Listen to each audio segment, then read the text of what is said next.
Hi guys, I'm Paula. I'm Pam. Never to be sick! Na nagbabalik para sa second episode. Anong gagawin natin? Welcome back to our second episode and good morning everybody. Good morning. Very, very early morning. So ngayon, Early one. early na ba to? Early na to sa akin eh. But yeah, okay, dito sa next episode natin, second episode natin, magsasagot pa rin tayo ng mga slam book questions. But doon na tayo sa part 2. So yung part 1 natin is about me. Ngayon, something confidential naman ang mga tanungan. Kinakabahan ako. Ayun. So, malalaman nyo na kung gaano kami ka-profound, ka-smart sa mga sasagutin namin questions today. Ready ka na ba? Ready. Ready ka na. Okay. Yes. So, malamang kilala nyo naman na kami, no? Kasi, mauulit tayo. So, doon tayo sa unang question. Go na agad tayo. Let's dive into the confidential questions. Pero may big question ako, paano natin sasagutin yan? Okay. So, siguro ang maganda is, since to, di ba, parang reliving yung aming slam book days nung mga bata pa kami, we'll try our best to answer ito na as if yung dati naming sagot. At saka kung ano yung isasagot na namin ngayon as an adult.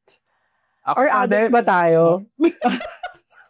Isip namin hindi kasi. So then and now. Then and now. Okay. Pwedeng ganun yung natin, yung sagutan natin. Pero kung same, edi same. Sabi mo, same. Ganun. Okay, ready na tayo. Ready. Ano mo na mechanics ng ating question and answers. Okay. First question natin ay describe yourself. Okay. Kung dati, ang ilalagay ko dyan, simple lang, fat and tall. Ayun nga talaga yung nilagay mo, sis. Yun nga talaga siya. Ganyan kasi ako nung bata ako kasi, describe yourself. Fat and tall nga naman tayo. Yan. Ikaw, kung nung dati magsasagot ka niyan, Siyempre, ang nilagay ko dito, cute. Ganon. Dati, ang nilagay ko dyan, siyempre, hindi tayo amin na mataba tayo. Ito. Ang nilagay ko dyan, parang naalala ko, ang nilagay ko lagi is cute. Alam ko na ba yung approachable nung time na pero mostly cute ang nilalagay ko dito sa question na to. So ngayon, kung tatanungin ka, describe yourself, anong sasabihin mo na? Ang sasabihin ko na as describe yourself ay, I'm a plus size woman. Ano na tayo? Dapat political correct. Correct. I'm a plus size woman of many, many interests and I'm fun. Fun. Yun na lang. Fun. From fat and tall. Oo. At least may personality trait. Personality trait. Alam mo na kung anong personality mo. Siguro ang sagot ko dito ay cute. Cute pa rin. Pokemon year. Cute. Uy, gobi. parang hindi nakaka-compliment yung mukha akong Pokemon. Parang hindi maganda yun. Sorry na. Kasi parang rin naman, cute pa rin naman ako. True naman. Kasi parang pag nagugulat nga ako pag sinasabi nila sa akin na, like sa office, sasabihin nila sa akin, Miss P, hindi kita malapitan kasi nakaka-intimidate ka. Lagi nila. Tatakot sila sa'yo. Nagugulat ako. Sabi ko, ba't ka nagugulat sa akin? Cute ko kaya. Ganun lagi yung yung sagot ko. Kasi nga parang feeling ko, I'm very approachable kasi lagi ako nakasmile. Tapos, mukha nga akong Pokemon nga, no? parang everybody would want to catch me. True, ikaw yung tipo habulin din hanggang sa gitna ng kalsada, girl. Ano ba yan? Hindi, pero siguro ganon. Pero siguro personality, I'd like to think na introvert ako. Pero kasi, hindi ko kasi gusto na ako yung unang nag-a-approach. Like, parang hindi ako yung parang mag-start ng small talk sa mga lugar. Parang hintayin ko muna, kakausapin ba ako nito or hindi. So, pero once na ma-start naman yung convo, okay ka na? Oo, maingay na ako, sis. Okay. Kaya, kaya ang mga tao ay very galit sa akin kasi nga, maingay nga ako. Maingay nga ako, sis. Kaya, very loud person ako. Lalo na kapag ang mga kasama ko ay mga same vibes. True. Kaya yun siguro. Tapos lang ako, parang feeling ko, ako lagi ang, parang ray of sunshine, ganon. Kasi nga parang gusto ko lagi happy lang. Lalo na sa office. So baka kaya takot sila sa'yo dahil boss ka nila kasi? Dahil ikaw ang, di ba? Siguro ganon. Pero yun lang, parang laging nakakagulat kapag yun sinasabi na sa akin. Intimidate ako sa'yo, ayaw ko talapitan. Parang feeling ko ang sungit po. Sabi ko, cute ko kaya. Di ba pag cute lagi, nalapitan mo. Aso? Retriever? Aso yan. Pero yun yung ang i-describe ko. Then and now, ganon, cute. Cute. Di ba? Agree naman kayo. Yan. Next, ito na. Ito na sis. Okay. Oh my God, mag-name drop ba tayo dito? Sa mga i-name drop po namin, please sport lang po. Sport lang po sana kayo. Sana po, hindi kayo mapikon, ma-offend kung i-name drop namin kayo. Wait, feeling ko hindi ko kaya mag-name drop ng totoong tao. Pwede sila sa Facebook. Times have changed, di ba? Kasi ngayon nakikita ka na rin nila kahit hindi ka nila nakikita in person. Oo. So, pero parang mas masaya kung i-name drop natin sila.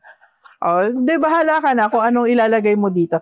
Sige, ang next question natin ay who is your crush? Okay. So siguro ang natin dito is crush mo dati nung uso po yung slam book. Crush mo ngayon at siguro celebrity crush. Kung hindi sila one in the same today. Okay.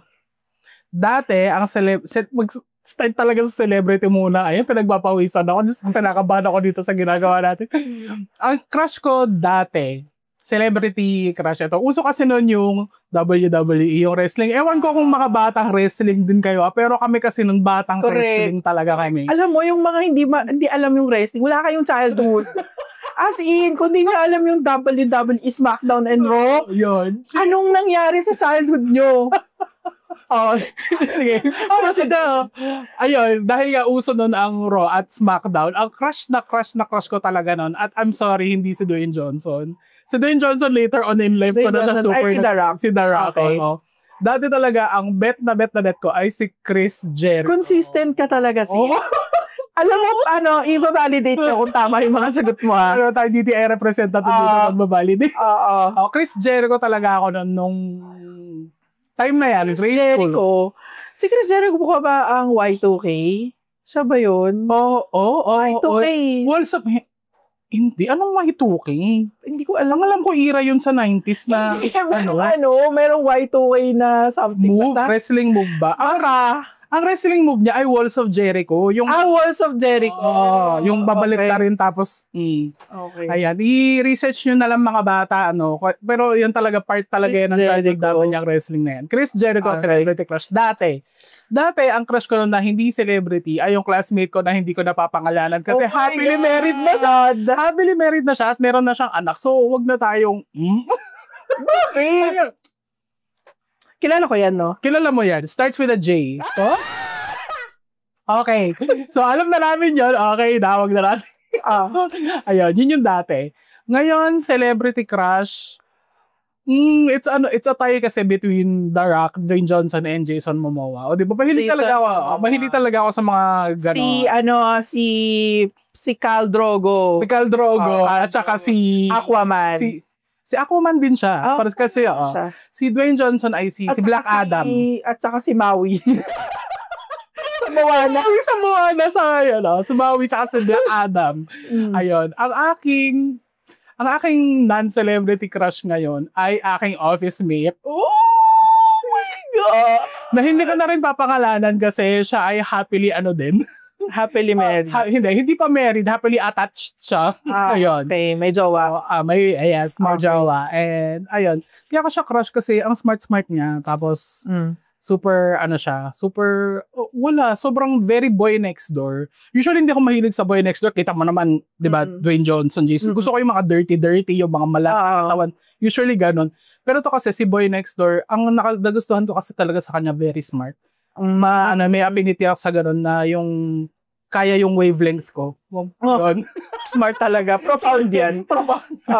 Ayun. Okay, ako na. Mag-name drop tayo. Parang wag na lang siguro. Natakot din bigla. Kanina, tapang-tapang mo. Pero, ang crush ko, celebrity crush ko dati, wala. Kasi parang, ewan ko lang din. Sa mga wrestlers, parang ang hirap naman kung sabihin mo si Rey Mysterio, di ba? Kasi di mo alam kung anong tsura niya. Di ba? Sa mga wrestling, parang ang hirap Tsaka parang feeling ko kasi, parang sobrang bata ako pa noon, nung nauso yung wrestling. Mga wrestling. So, wala na lang sigurong celebrity crush. And hindi naman din uso mga movies noon, di ba? So, wag na lang muna celebrity dati. Tapos yung crush ko siya simula prep hanggang grade 5. Ito talagang hanggang grade 5. Hindi pa tinapos yung grade school, ha? Sobrang ang tawag dito, core memory siya sa akin kasi naalala ko nung prep, sobrang kilig na kilig ako sa kanya. Tapos parang feeling ko talaga, meant to be kami. Meant to be. Kilala ka ba to? Kilala mo to. Okay. Parang malapit siya sa pangalan ko. Malapit siya yung So, pero parang feeling ko naman alam niya. Tsaka, friends kami noon ngayon and wala namang mali siya siguro.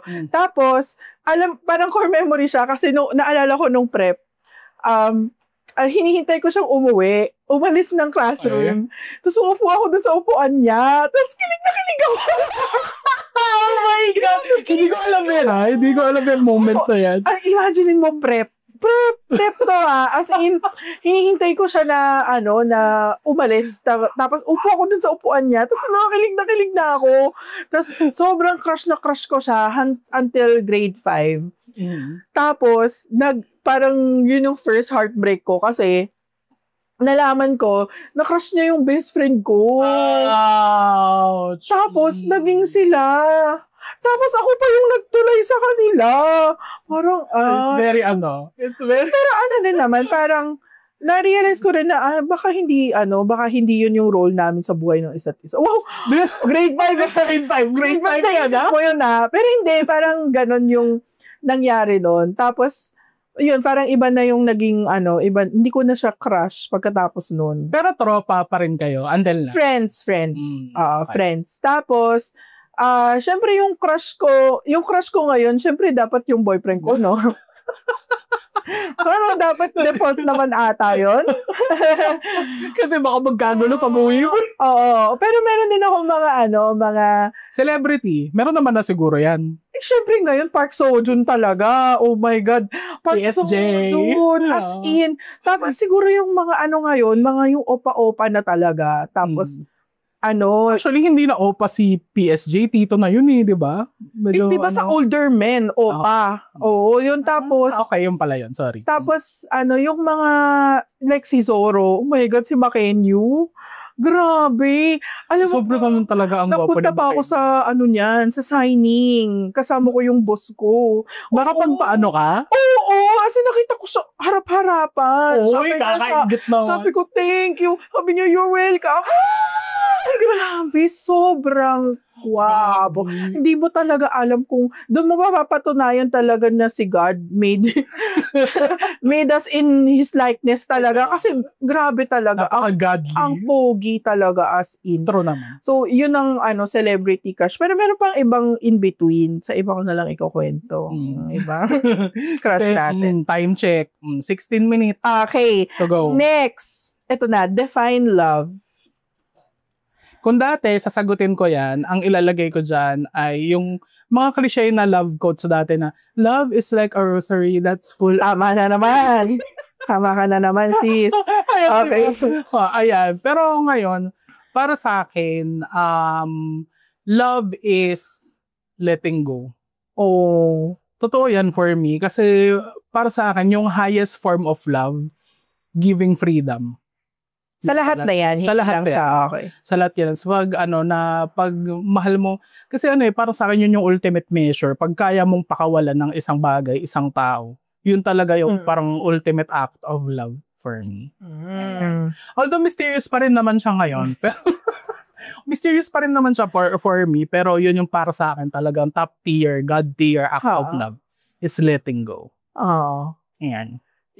same yung question, yung sagot natin dati, yung love is like a rosary that is full of mysteries. Meron akong friend dati, ako sinagot na dyan, love is like water that flows in the river. Okay, basta very mema, pero ewan ko kung gusto yung palabasin. Yung sagot dito, lagi may metaphor no? Lagi may metaphor, truly. Ngayon, ang sagot ko dito is, love is always choosing someone. Everyday, yung pinipili mo siya everyday. Kasi, tulad sa relationship ko ngayon, na sobrang tagal na namin, oh my God, 13 years. Wow. Hindi ko na alam. 14 years na kami next month. And sa tagal nang yon, ang dami nyo nang na-discover sa isa't isa. Truly. And hindi lahat ng yon maganda. Mm-hmm. So, kailangan, parang kung mahal mo, piliin mo pati yung niya, pati yung hindi maganda niyang side. Kasi hindi naman always best foot forward. True. So, dapat pati yon mahal mo. Parang lahat-lahat. Kasi wala namang light kung walang darkness. Right? Oh, grabe siya. Talaga. Profound yung Pokemon na yan. So, ayun, dapat ganun. Piliin mo yung mahal mo araw-araw. Lahat ng lahat ng sides niya. Kasi you can just pick and choose. Hindi naman pwede yun lalo na kapag ganyan na halos everyday kayo magkasama, ganun, may madidiscover talaga kayo sa isa't isa na di maganda. Sa ibang araw na natin pag-usapan yun. Mga di maganda. Joke lang. Okay, next. Who is your first love? Who talaga? Who? Nakalagay. Okay. As a batang walang alam, lalagay ko dyan siguro family. Yeah. Ayan. Family, first love. Pag bata ka pa. Same. Pero, doon na, magpakatotoo na tayo kung ano yung love na tinatanong dyan is romantic love. First talaga. Kasi ito, makakategorize ko siya as my totga. Totga. Yeah. Ano yung totga? The one that got away. The one that got away. Kasi bakit nila alam yung totga? Okay. The one that got away. Ayan, sa akin. Nakilala ko siya nung ako ay 16 years old. Yan. Tapos, naging kami for a while. This is a way older guy than me. 9 years apart kami. So, kung 16 ako, 24 siya. Or 25 siya noon. Which is not exactly, ewan ko kanong ideal nung time na yun.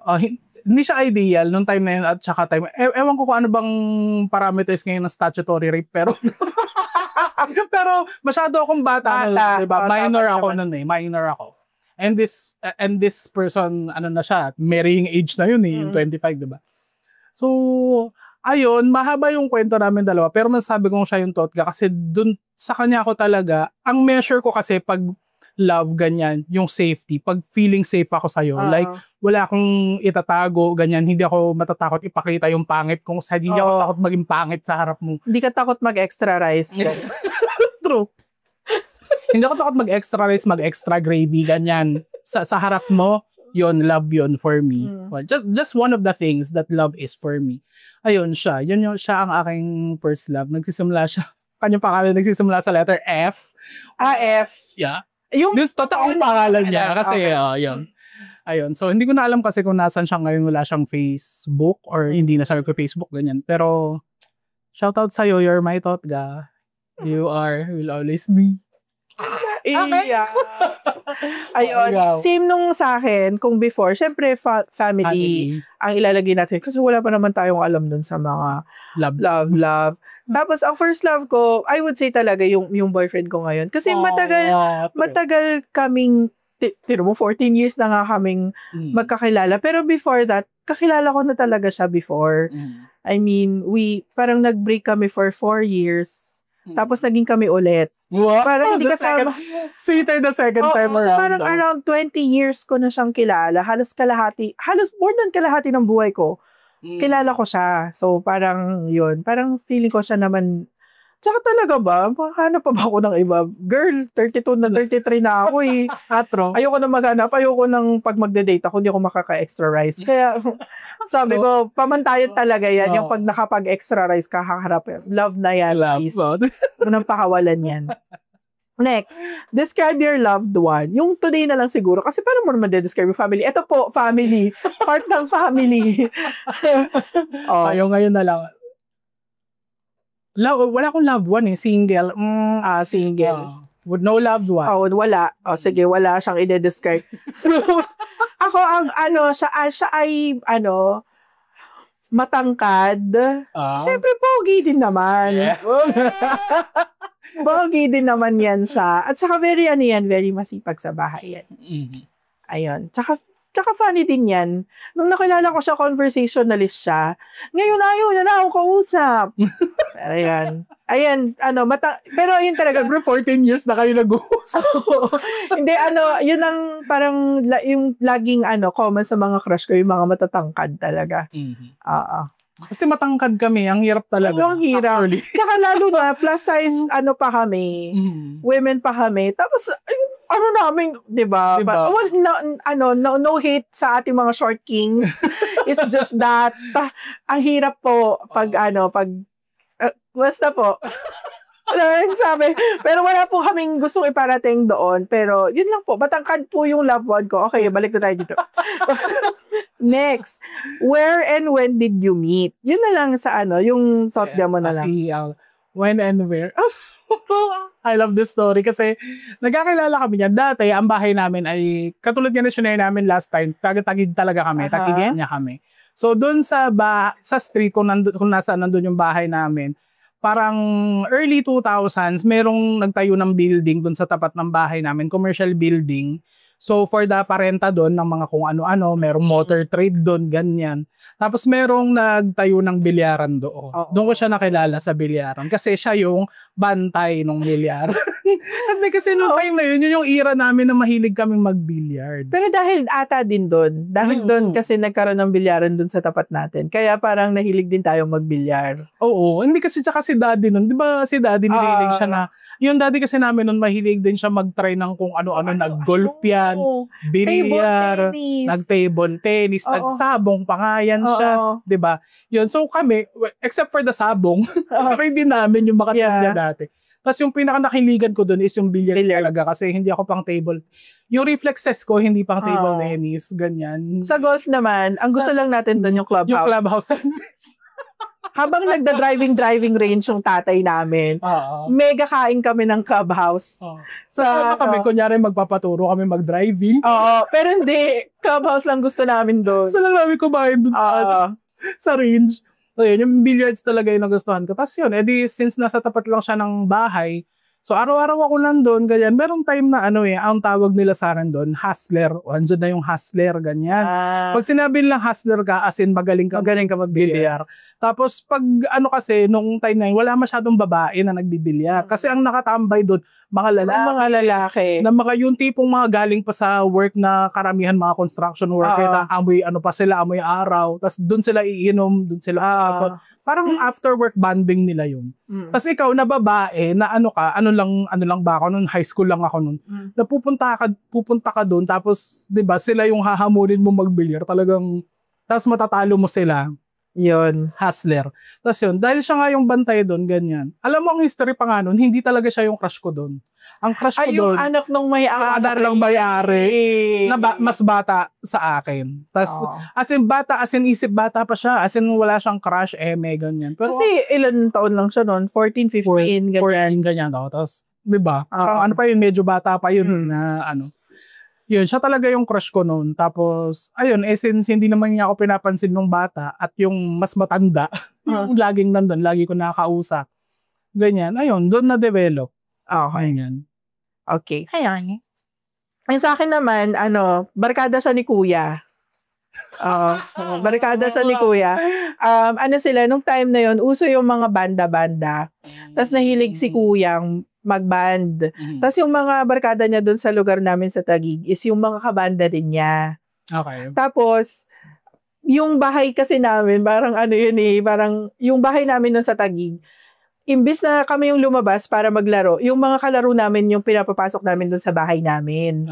So, yung banda ni Kuya, doon sila nagpa-practice, nagre-rehearse doon sa bahay namin, sa attic. Parang third floor ng bahay namin. Tapos, ayun, nakita daw niya ako habang nag-aakyat sila ng mga gamit, yung mga drum set, yung mga gitara. Nakita niya ako, tapos tinanong niya ako dun sa pinsan namin na si Kuya JR. Kuya JR, shout out! Kung nandyan ka man. Kung nandyan ka man. Shout out sa'yo. Kung nakikinig ka ba, no? Kasi parang siya yung tulay. Siya yung tulay, parang. Tapos yun, hanggang sa pinaalam na ako, nagpaalam din sa kay Kuya, ganun. Kasi nga, di ba parang bro code yun na dapat hindi ka manliligo sa kapatid ng friend mo. Pero yun, ganda ko eh. Kaya, dakitan siya sa akin. Ayun, what attracted you most? Syempre dahil wala ka ako, yung ka ulit. Ako yung masasabi ko yung humor niya. Kahit minsan nabubwisit ako sa pagiging sa mga jokes niya minsan. Kasi minsan hindi naglaland talaga eh. Pero talaga siya, nakakatawa siya. Saka siya, parang feeling ko yung, syempre ako din nag-comment din ako, no? Pero parang feeling ko kasi siya, yung nakakatawa niya is, hindi niya sinasadya. Nakakatawa siya. Parang ganon. Oo. Matatawa ka na lang sa kanya bigla. Parang ganon. Oo, ganon. Kaya ka minsan, which would explain kung ba't minsan hindi naglaland. Kasi talaga hindi niya sinasadya. Okay. Oo. Ayun. Yun for me, humor. Okay. Yun sinabi ko na kanina, matangkad kasi. Matangkad. Tsaka, parang same yan. Hindi ko alam na siya yung parang, kasi sinabi lang sa akin na, uy, merong may crush sa'yo doon sa doon nga sa friends nga nila kuya. Tapos sabi sa akin ni Kuya JR, yung pinsan namin, sabi niya, sino doon? Sabi ko, yung pinaka-pogi, sabi niya. Tapos, yung pogi for me, hindi siya. Sabi mo ma-imagine? Hindi siya.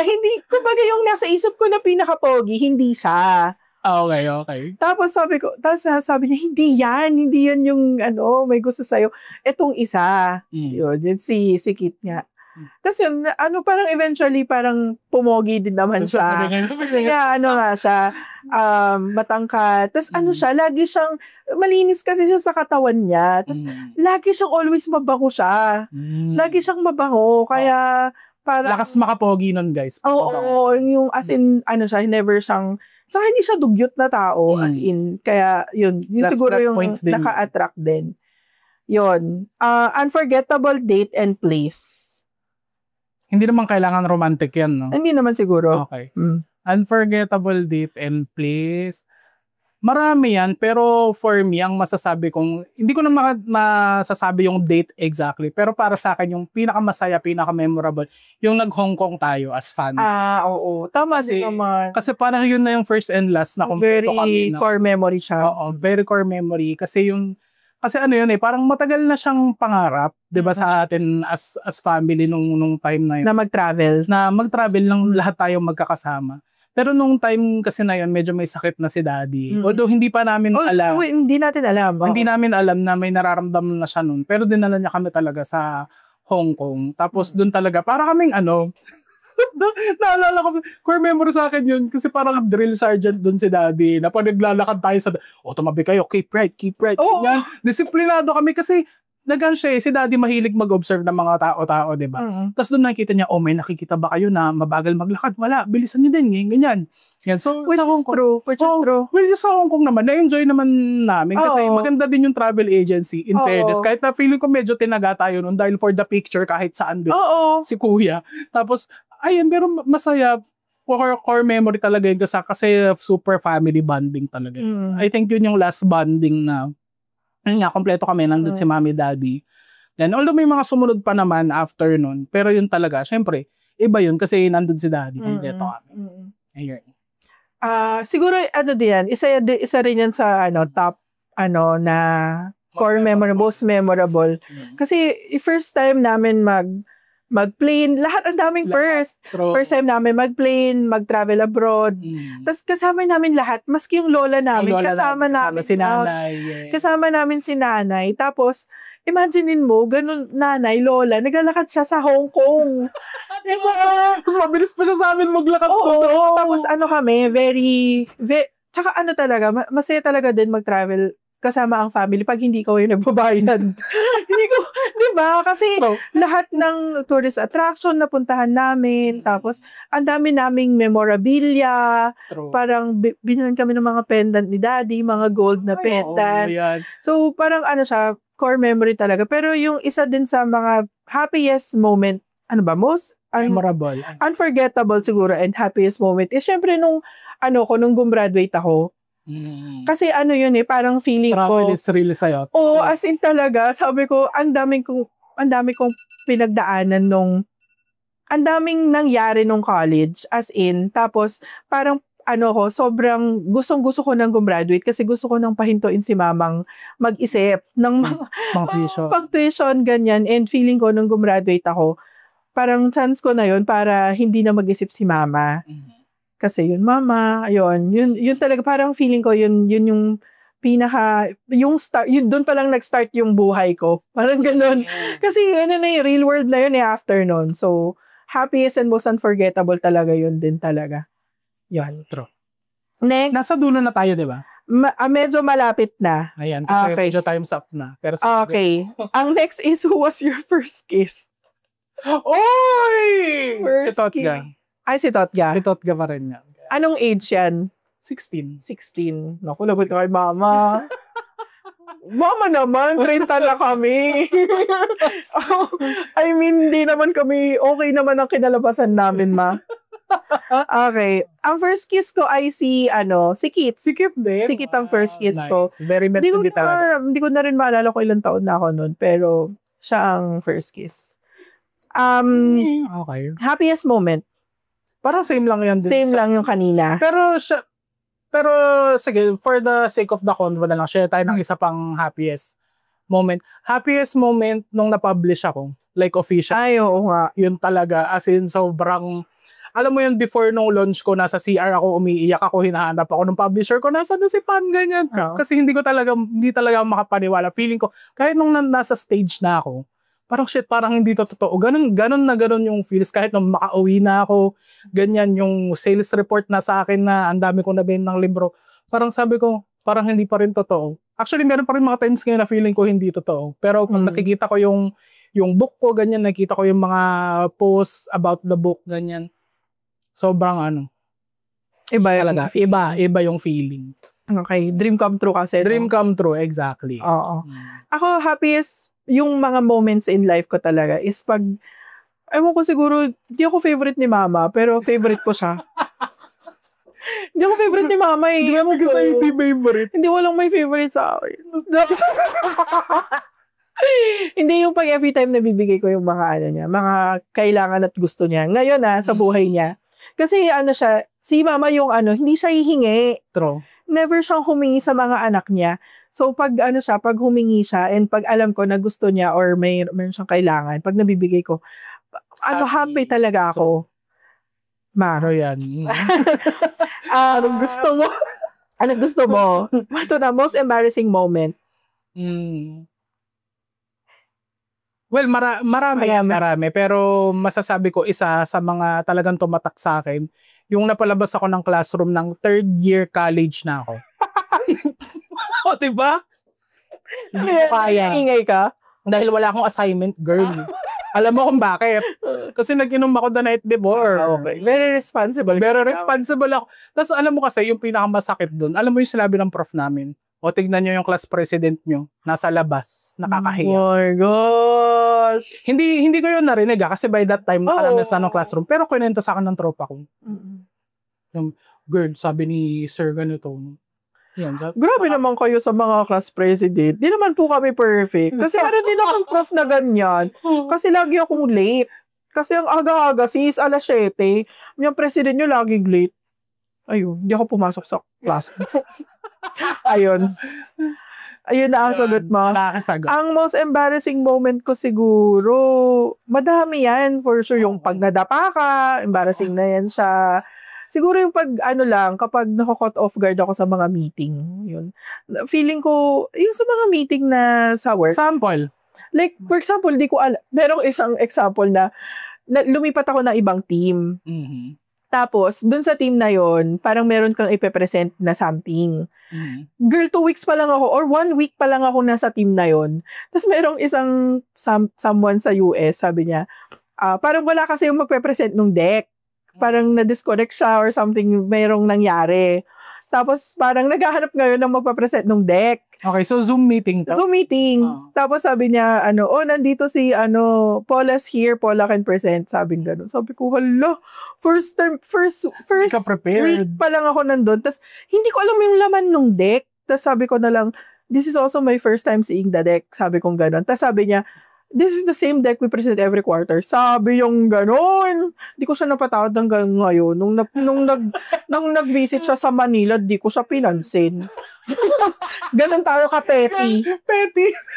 Ayun. Last question na, greatest dream. Feeling ko na-achieve ko na. Hindi naman tayo sa na-achieve ko na. Pero ayun talaga, for the longest time, greatest dream ko talaga maging author, published. So ayun, since na-achieve ko na siya, syempre kailangan may bago kang dream. Bago kong dream, maging Palangka awardee. Okay. We're working on it. Yes. True. Ako, ang greatest dream ko talaga, pag sinasabi ko to, ang daming nawiweirdohan sa akin. Ang dream ko talaga is maging empleyado. Oo, maging empleyado. Weird, diba?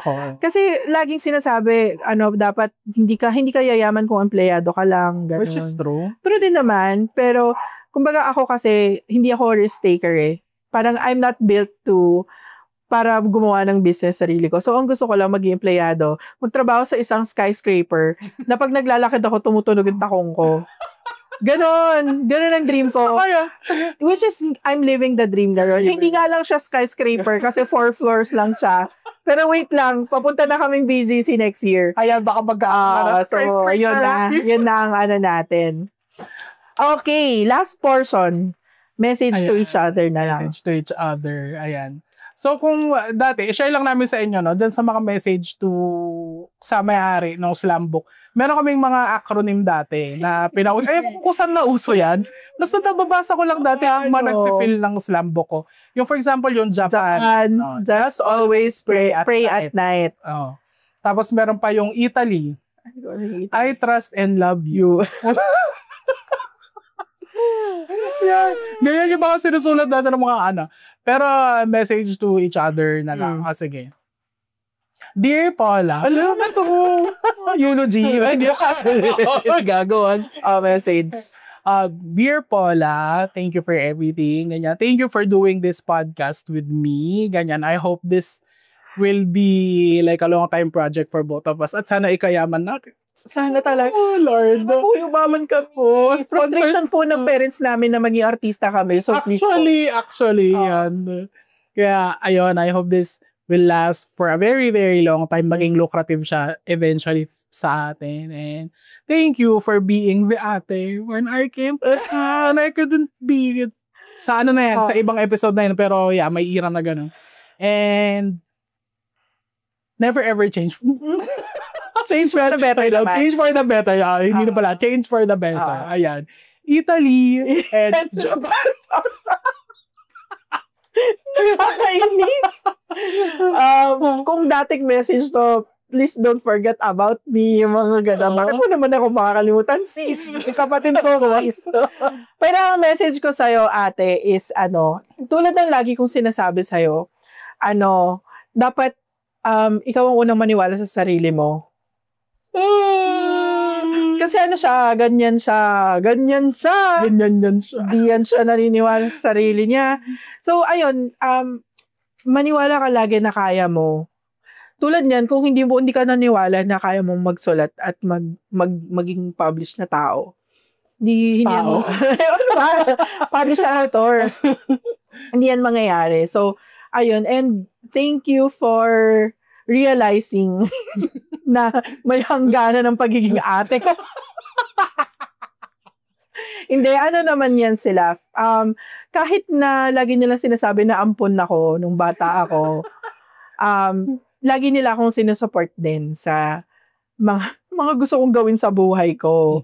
And then siya din yung, thank you din sa paggabay sa akin sa sa school, ganyan. Kasi siya yung first lagi nakaka-experience ng mga bagay na dadaanan namin ni Kuya.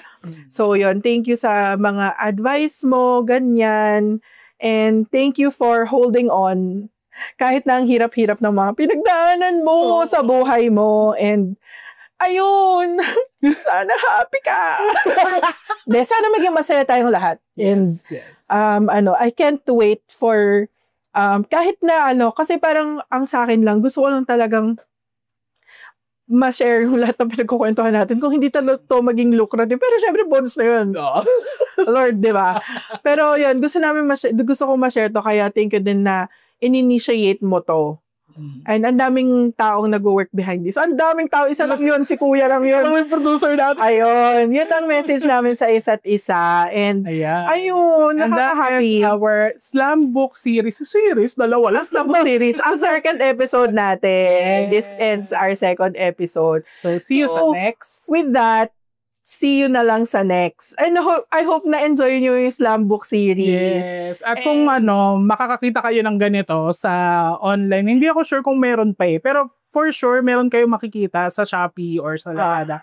Go lang, i-try nyo, sa friend, with your friends. This is a good piece of memorabilia na pwede nyo, diba? Pwede nyo siyang i-keep. Ito, 20 years old na to. So, pwede nyo siyang keepsake, ganyan. Yes. With that, thank you so much for watching and listening to this episode. And we hope to see you again. Bye!